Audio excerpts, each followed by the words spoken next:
Unhappiness is not to love without being loved, but to be loved when one does not love.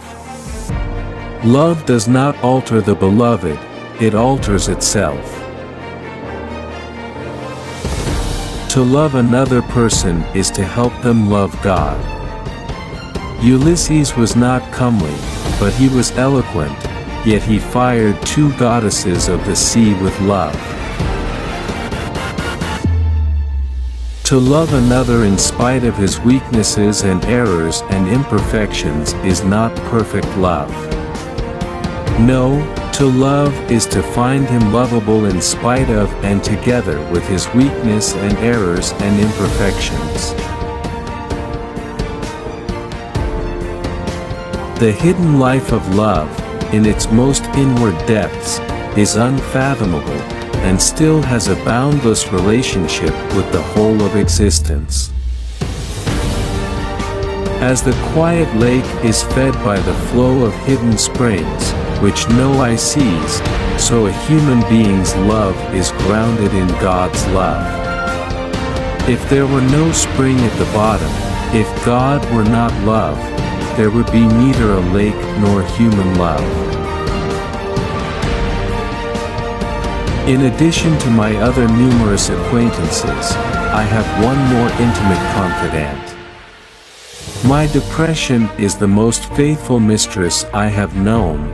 No wonder, then, that I return the love. If a person does not become what he understands, then he does not understand it either.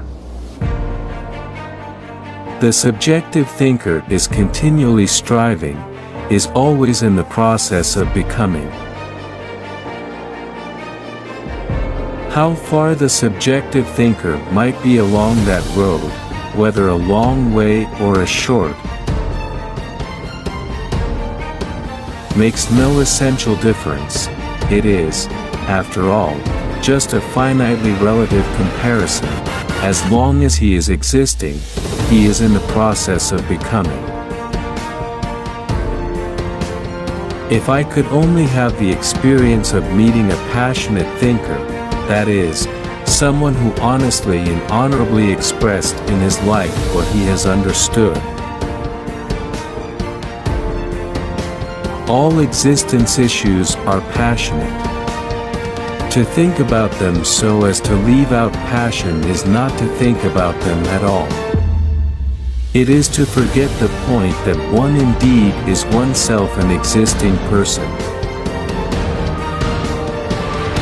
To exist is an art. The subjective thinker is aesthetic enough for his life to have aesthetic content, ethical enough to regulate it, passionate enough in thinking to master it. A man who as a physical being is always turned toward the outside, thinking that his happiness lies outside him, finally turns inward and discovers that the source is within him. It is wretched to have an abundance of intentions and a poverty of action, to be rich in truths and poor in virtues.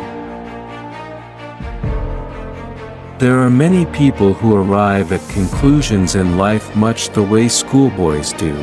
They cheat their teachers by copying the answer book without having worked the problem themselves. The essential sermon is one's own existence. A person preaches with this every hour of the day and with power quite different from that of the most eloquent speaker in his most eloquent moment.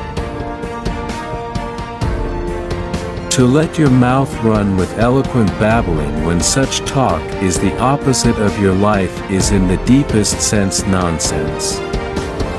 You become liable to eternal judgment.